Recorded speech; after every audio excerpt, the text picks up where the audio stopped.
Ladies and gentlemen, today I invite you on a journey not through the world outside, but within. For it is in the depths of our hearts and minds where the seeds of good and evil reside. In this age of boundless technology, rapid change, and interconnectedness, the signs of evil are not always dramatic. They are often subtle, insidious, and close enough to feel familiar. Evil doesn't stride into our lives with fanfare, it whispers. It disguises itself as convenience, apathy, and even ambition. How often do we stop to question the patterns we live by, the habits we cultivate, the relationships we maintain? These subtle forces shape us, but when they veer toward destruction, the impact can be profound.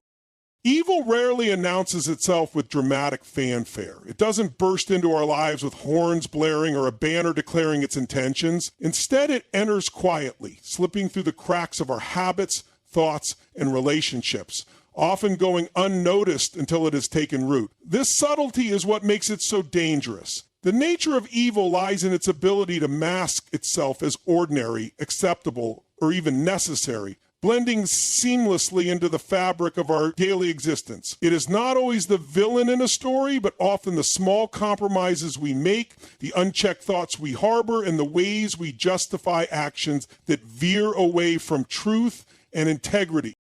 Think about the moments in life when something fell off, a choice you made that conflicted with your deeper values, a friendship that slowly drained you, or a decision motivated by fear rather than love. These moments may not seem monumental, but they are the spaces where evil quietly begins to work. It operates in the unspoken, in the unnoticed, in the overlooked. When left unexamined, these small instances grow into patterns, shaping our character and influencing our reality. One way evil manifests subtly is through complacency. We tell ourselves, this is just how life is, or it's not my problem. Over time, this mindset becomes a barrier to action and compassion. Injustice flourishes when good people turn away, not because they are overtly malicious, but because they feel powerless or indifferent. This apathy allows harmful systems and behaviors to persist, creating a culture where wrongs go unchallenged. It's easy to ignore a problem when it doesn't seem to affect us directly, but that very ignorance is a fertile ground for evil to thrive. Evil also hides in the guise of justification. How often do we rationalize decisions that, in our hearts, we know are not right? Perhaps it's as simple as telling a small lie to avoid confrontation or withholding help because someone else will do it. These justifications seem harmless at the moment, but they erode our sense of accountability and integrity. Over time, this erosion creates space for larger transgressions, all under the comforting veil of reasonable excuses. Another insidious aspect of evil is its ability to disguise itself as good. Ambition, for instance, is often celebrated in society, but when it becomes all-consuming, it can blind us to the harm we cause in its pursuit. The drive to succeed can easily tip into greed, manipulation, or exploitation, all while being applauded as determination. This duality is what makes recognizing evil so challenging. It often wears the mask of virtue. Fear is another subtle ally of evil. It whispers to us, urging us to play it safe, to avoid risks, to protect ourselves at all costs. Fear convinces us to build walls instead of bridges, to cling to the familiar even when it no longer serves us. It fuels division, making us suspicious of others and resistant to change. Fear keeps us small, tethered to the known, and unwilling to step into the discomfort required for growth and transformation. Even in relationships, the subtlety of evil is evident. It's not always about dramatic betrayals or overt toxicity. Sometimes it's the quiet erosion of respect, the accumulation of unspoken resentments, or the perpetuation of dynamics that diminish rather than uplift. These patterns can go unnoticed for years, hidden under the surface of what appears to be normal, but eventually they manifest as deep wounds, breaking trust and connection.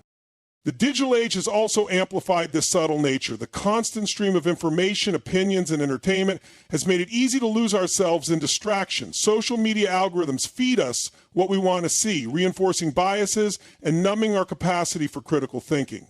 We scroll past injustices, numbed by their frequency, and consume content without questioning its impact on our psyche. This normalization of detachment is a modern breeding ground for evil, as it keeps us disengaged from both our inner selves and the world around us.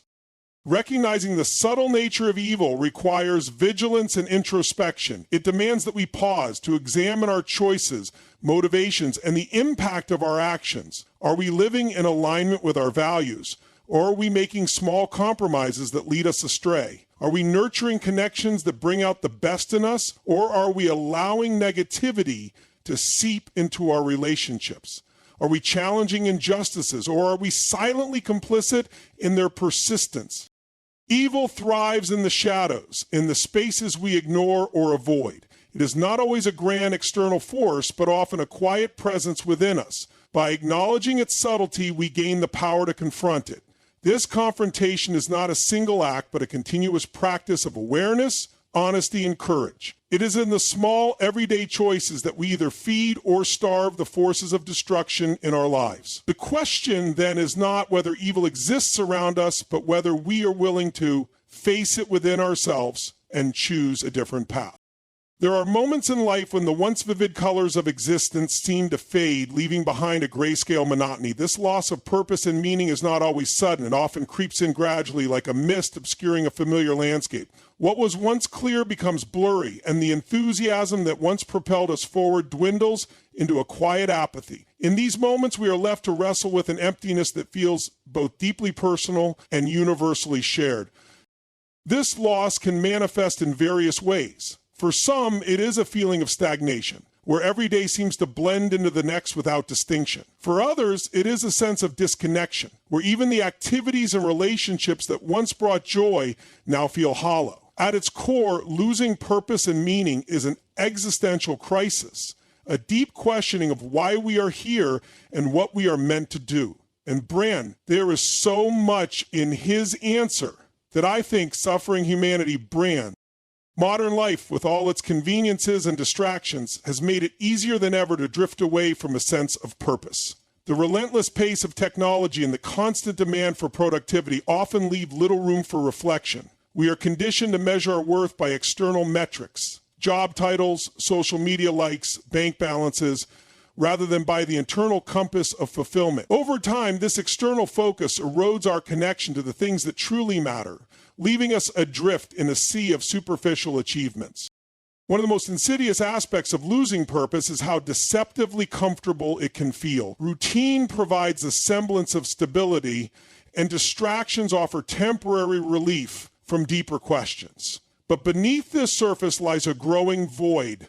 We fill our days with busyness, mistaking activity for progress, yet deep down, we sense that something is missing. This dissonance between outward appearances and inner reality can lead to feelings of guilt, frustration, and even despair.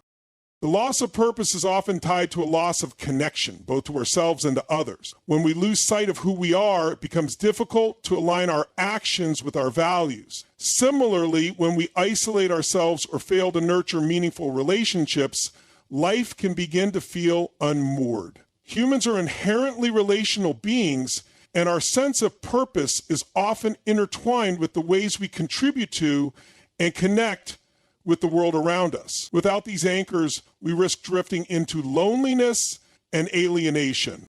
Cultural and societal pressures also play a significant role in this phenomenon. From a young age, we are taught to chase success as defined by others. The pursuit of grades, promotions, or status often takes precedence over self-discovery and authentic expression. We are rarely encouraged to ask questions like, what brings me joy? Or what impact might I want to have on the world? Instead, we follow prescribed paths only to find years later that they lead to destinations that feel empty or unfulfilling. The absence of purpose can also arise from unmet expectations or unforeseen challenges. A major life transition, such as a career change, the end of a relationship, or a personal loss, can disrupt our sense of identity and direction. When the future we envision no longer seems possible, it can be difficult to reorient ourselves. We may feel trapped in a liminal space, unsure of how to move forward. Yet as painful as it is, the loss of purpose can also be a powerful invitation for growth. It forces us to confront questions we might otherwise avoid. Who am I beyond my roles and achievements? What truly matters to me?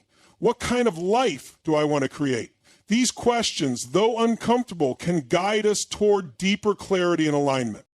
Reconnecting with purpose often begins with small, intentional steps. It might mean revisiting old passions or exploring new interests. It could involve seeking out meaningful connections, whether through friendships, community involvement, or acts of service. Sometimes it's as simple as slowing down and allowing ourselves the space to listen to our intuition, to our emotions, and to the quiet whispers of our inner voice.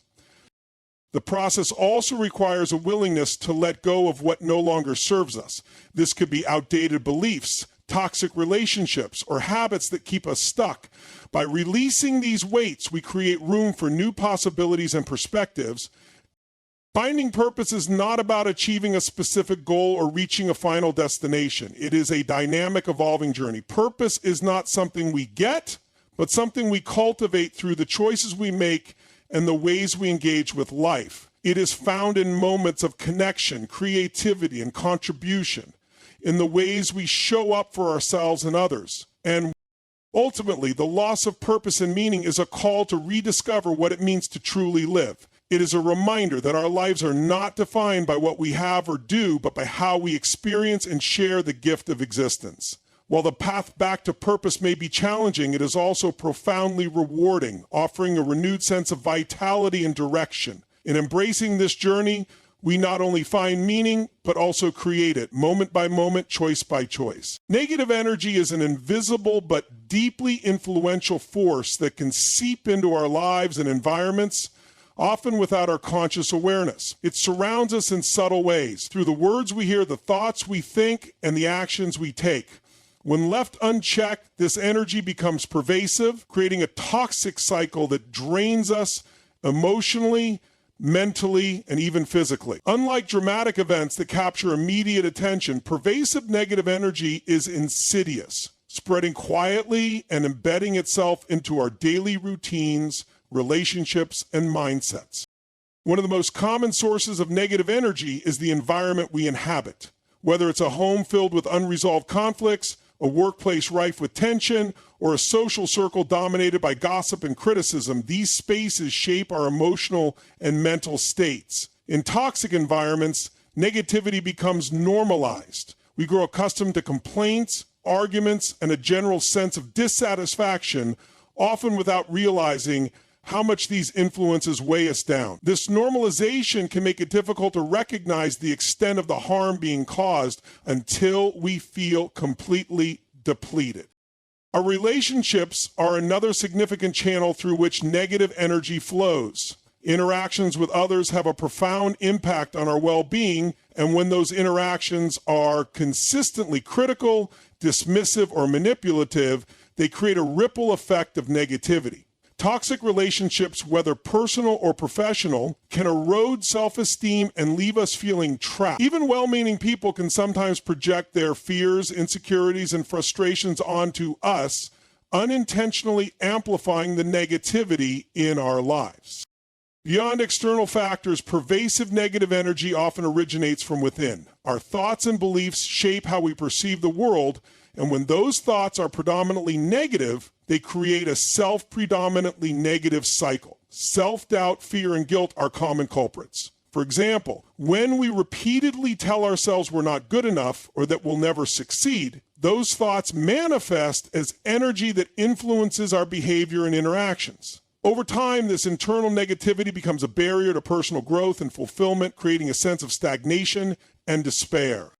The digital world has amplified the spread of negative energy in unprecedented ways. Social media, news outlets, and online communities often thrive on outrage and conflict, bombarding us with stories of division, injustice, and fear. While staying informed is important, constant exposure to negativity can skew our perspective, making the world feel darker and more hostile than it truly is. The algorithms that govern these platforms are designed to capture our attention, often by feeding us content that provokes strong emotional reactions. As a result, we can find ourselves trapped in echo chambers of negativity, reinforcing feelings of helplessness and frustration. The effects of pervasive negative energy are far-reaching. It can impact our mental and physical health, leading to symptoms such as anxiety, depression, fatigue, and even chronic illness. It can hinder our relationships, creating distance and misunderstandings with loved ones. It can also stifle creativity and motivation, leaving us feeling stuck and unable to pursue our goals. Over time, living in a state of negativity diminishes our overall quality of life, making it difficult to experience joy, peace, and fulfillment. Breaking free from pervasive negative energy requires both awareness and intentional action. The first step is recognizing its presence. This can be challenging as negativity often masquerades as normalcy or practicality. We might dismiss it as stress, a bad day, or simply the way things are. However, by paying attention to how we feel in certain environments, around certain people, or during specific activities, we can begin to identify the sources of negativity in our lives. Once we've identified these sources, we can take steps to address them. This might involve setting boundaries with people who drain our energy, seeking out supportive and uplifting relationships, or making changes to our environment to create a more positive atmosphere. It might also mean reducing our exposure to negativity in the media and online spaces, choosing instead to focus on stories and content that inspire and uplift us. On a personal level, cultivating a more positive mindset is essential. This doesn't mean ignoring challenges or pretending everything is fine, but rather shifting our focus toward gratitude, resilience, and possibility. Practices such as mindfulness, meditation, and journaling can help us reframe negative thoughts and develop a more balanced perspective. Surrounding ourselves with positivity through music, art, nature, or meaningful conversations can also replenish our energy and counteract the effects of negativity. It's important to remember that we have the power to influence the energy around us. By choosing kindness, compassion, and understanding, we can create ripples of positivity that extend beyond ourselves. Even small acts, such as offering a genuine compliment, listening without judgment, or expressing gratitude, can make a difference. Ultimately, overcoming pervasive negative energy is about reclaiming our power and reconnecting with what truly matters. It's about creating space for growth, joy, and connection, even in the face of challenges. While negativity may always exist in some form, we have the ability to rise above it, cultivating an inner light that shines through even the darkest of circumstances. Greed is a force that has shaped human history, driving some of our greatest advancements while also causing profound suffering. At its core, greed is the insatiable desire for more wealth, power, recognition, or possessions. It is a hunger that cannot be satisfied no matter how much is acquired, because it stems not from necessity, but from a deeper void within. This relentless pursuit creates a cycle of dissatisfaction and harm, affecting individuals, relationships, and societies in ways both obvious and subtle. The nature of greed lies in its deception. It often masquerades as ambition, a quality widely celebrated in modern society. The drive to succeed, to achieve, to be the best is seen as a virtue. However, when ambition becomes all-consuming, it crosses the line into greed, prioritizing personal gain over ethics, empathy, or balance. Greed convinces us that happiness and fulfillment lie just beyond the next milestone, the next promotion, the next purchase, the next accolade. Yet, when we reach that milestone, the promised satisfaction proves fleeting and the cycle begins anew. This insatiability stems from the fact that greed is rooted in a sense of lack.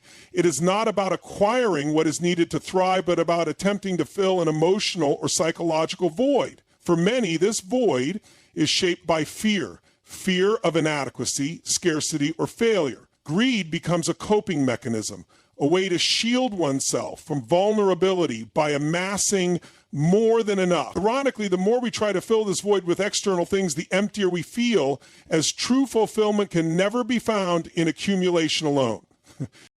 In today's consumer-driven world, greed is not only normalized, but actively encouraged. Advertising, social media, and cultural narratives constantly reinforce the idea that more is better. We are bombarded with messages telling us that we need the latest gadget, the most luxurious car, or the biggest house to be happy and successful. This creates a culture of comparison where our worth is measured not by who we are, but by what we have. As we chase these material markers of success, we often lose sight of what truly matters: relationships, health, purpose, and inner peace. On a larger scale, greed fuels systemic inequalities and environmental degradation. The concentration of wealth and power in the hands of a few is a direct result of unchecked greed, perpetuating cycles of poverty and disenfranchisement. Corporations driven solely by profit often prioritize short-term gains over long-term sustainability, exploiting natural resources and labor with little regard for the consequences. This has led to environmental crises, social unrest, and a growing divide between the haves and the have-nots. Greed, when institutionalized, becomes a force that undermines the collective well-being of humanity and the planet. The impact of greed on relationships is equally damaging. In its pursuit, greed often isolates individuals, turning connections into transactions. When people are seen as means to an end rather than as ends in themselves, trust and intimacy are eroded. Relationships built on greed, whether personal, professional, or societal, tend to be fragile as they are based on exploitation rather than mutual respect and care. And over time, this dynamic leaves individuals feeling disconnected and alone, further fueling the void that greed seeks to fill. On an individual level, the consequences of greed can be profound. It fosters a mindset of scarcity where nothing is ever enough, and the fear of losing what one has becomes all-consuming. This constant striving creates stress, anxiety, and a sense of restlessness, as the pursuit of more leaves little room for contentment or gratitude. It also diminishes the ability to appreciate the present moment, as the focus is always on what's next.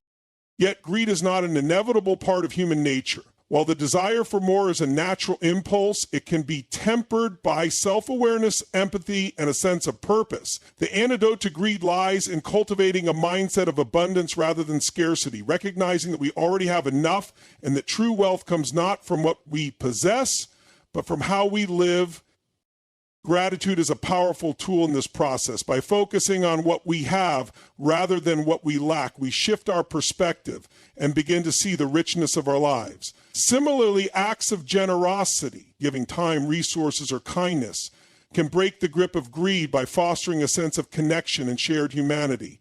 When we give freely, we experience a deeper kind of fulfillment, one that cannot be achieved through accumulation alone. Mindfulness and reflection also play a crucial role. Taking time to examine our desires and motivations allows us to distinguish between genuine needs and the ego-driven cravings of greed. This self-awareness enables us to make choices that align with our values and priorities rather than being driven by societal pressures or fleeting impulses. Ultimately, overcoming greed requires a shift in focus, from external gains to internal growth, from individualism to interconnectedness, from fear to love. It means recognizing that we are not separate from one another or from the world around us, and that our actions have far-reaching consequences. By choosing to live with intention, compassion, and gratitude, we can break free from the cycle of insatiable desires and find a deeper, more enduring sense of purpose and peace. Greed thrives on illusion, the illusion that more is the answer, that accumulation leads to fulfillment. But when we see through this illusion, we realize that the things we truly seek, happiness, connection, meaning, cannot be bought or hoarded. They are found in the way we live, the way we love, and the way we contribute to something greater than ourselves. In an age where suffering is more visible than ever, paradoxically, many of us have grown increasingly desensitized to it. News feeds, social media platforms, and global communication technologies bring a constant stream of tragedies, injustices, and crises to our attention. We see images of war, hear stories of natural disasters, and read about systemic inequality on a daily basis. While such awareness is vital, the sheer volume of exposure often leaves us numb, overwhelmed, or disconnected. Over time, we become desensitized, not because we lack empathy, but because we are bombarded with suffering to a degree that our emotional and psychological capacities struggle to process. Desensitization to suffering is a subtle but profound shift. At first, it may manifest as a temporary sense of helplessness when faced with a particular tragedy, a natural response to overwhelming circumstances. But as these moments accumulate and repeat, a deeper emotional detachment can take hold. The first time we hear about a famine or a refugee crisis, it may move us to tears or action. By the 10th or 100th time, it might barely register. The tragedy is no less real, but our ability to connect with it has diminished. The repeated exposure creates a protective barrier, shielding us from the emotional toll of caring too deeply about every instance of suffering we encounter.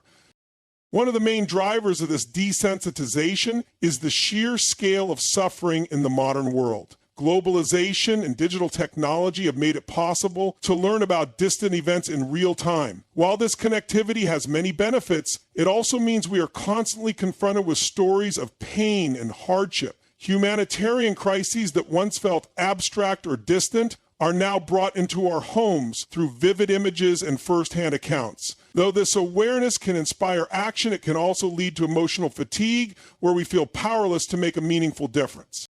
The media plays a significant role in shaping our relationship to suffering. News outlets often sensationalize pain, turning tragedies into spectacles designed to capture attention.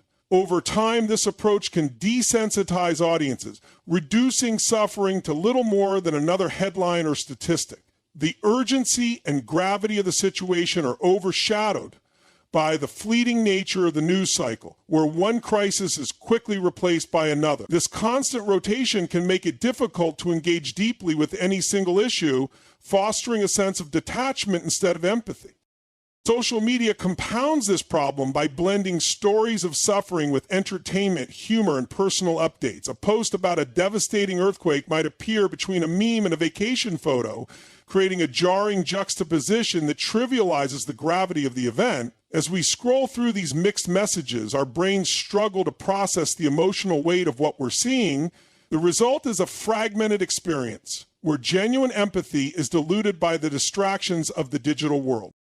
Desensitization to suffering doesn't only affect our emotional responses, it also influences our actions, or lack thereof. When we become numb to the pain of others, we are less likely to take meaningful steps to help. This inaction isn't necessarily rooted in apathy. Often it stems from a sense of overwhelm or futility. Faced with so many crises, we may feel that our efforts are too small to matter, leading to paralysis rather than engagement. Over time, this inaction reinforces the cycle of desensitization, making it harder to break free from our detachment.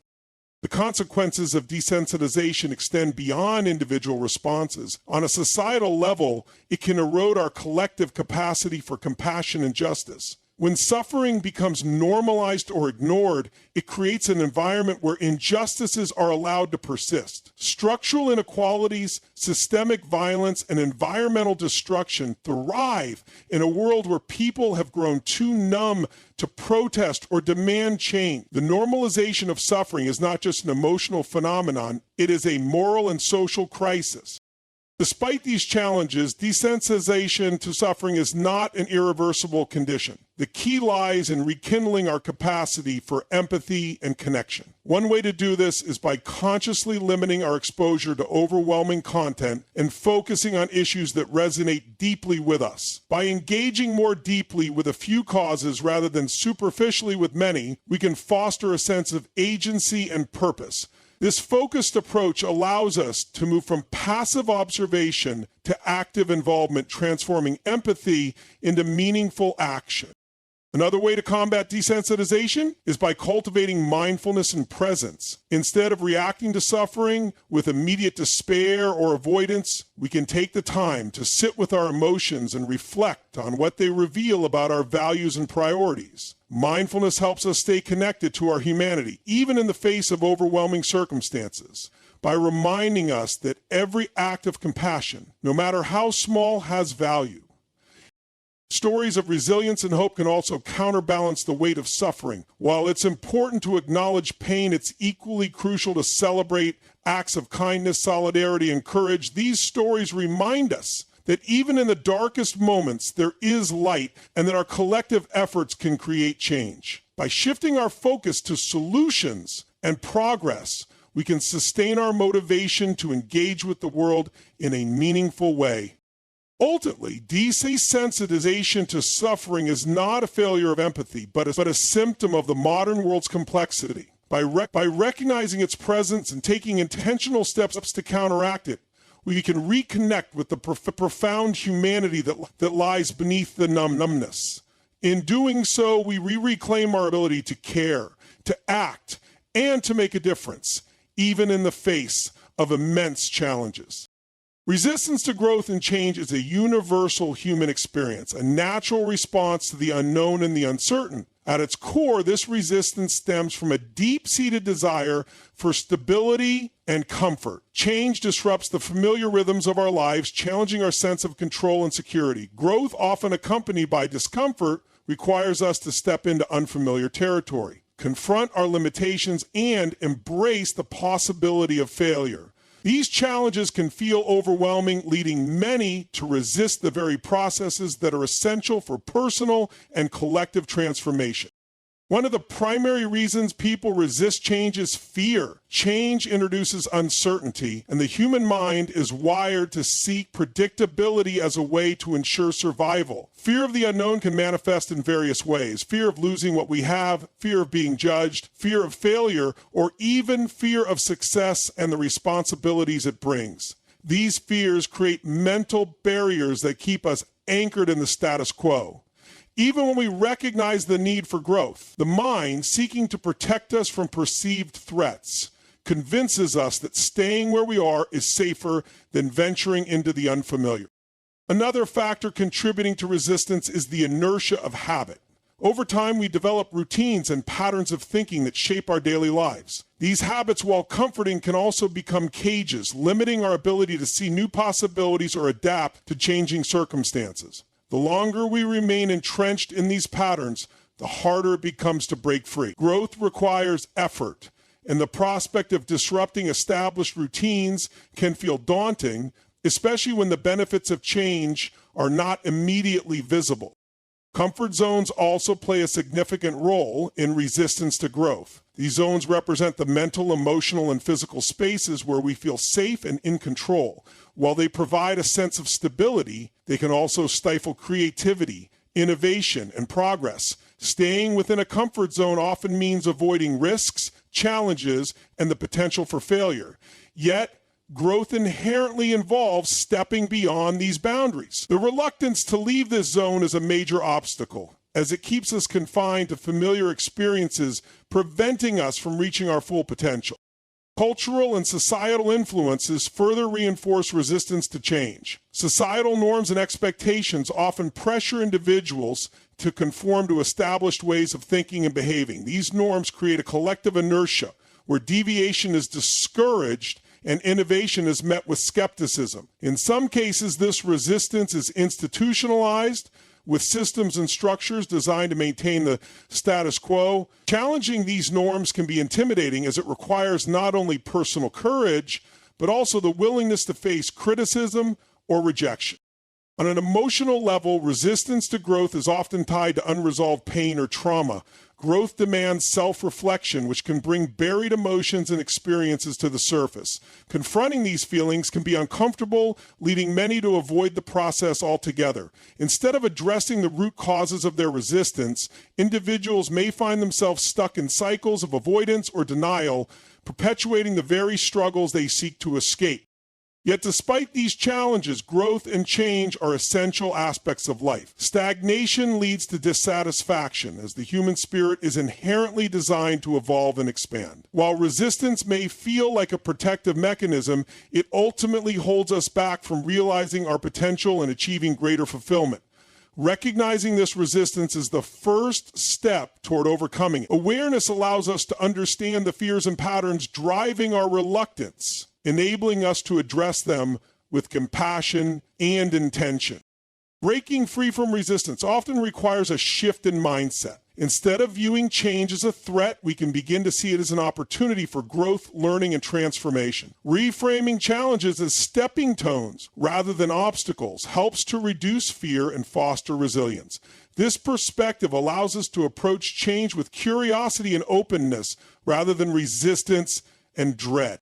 One practical way to overcome resistance is to start small. Growth doesn't have to be a monumental leap. It can begin with incremental steps. Small, manageable changes build confidence and create momentum, making larger transitions feel more achievable. Setting realistic goals and celebrating progress along the way can reinforce the belief that change is not only possible, but also rewarding. Another key to overcoming resistance is cultivating a support system. Surrounding ourselves with people who encourage growth and challenge our limiting beliefs can provide the motivation and accountability needed to embrace change. Mentors, friends, and communities that value growth create an environment where transformation feels less daunting and more attainable. Self-compassion is also crucial in navigating resistance. Growth is rarely linear and setbacks are inevitable. Treating ourselves with kindness and understanding during these moments allows us to learn from our experiences without becoming discouraged. By accepting imperfection as part of the process, we can develop greater resilience and perseverance. Ultimately, resistance to growth and change is not something to be eradicated, but understood and worked through.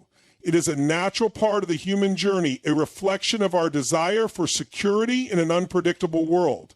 By facing this resistance with courage and intention, we can transform it into a catalyst for growth, opening the door to new possibilities and deeper fulfillment. In doing so, we embrace the ever-evolving nature of life, recognizing that true growth comes not from avoiding change, but from meeting it with open hearts and minds.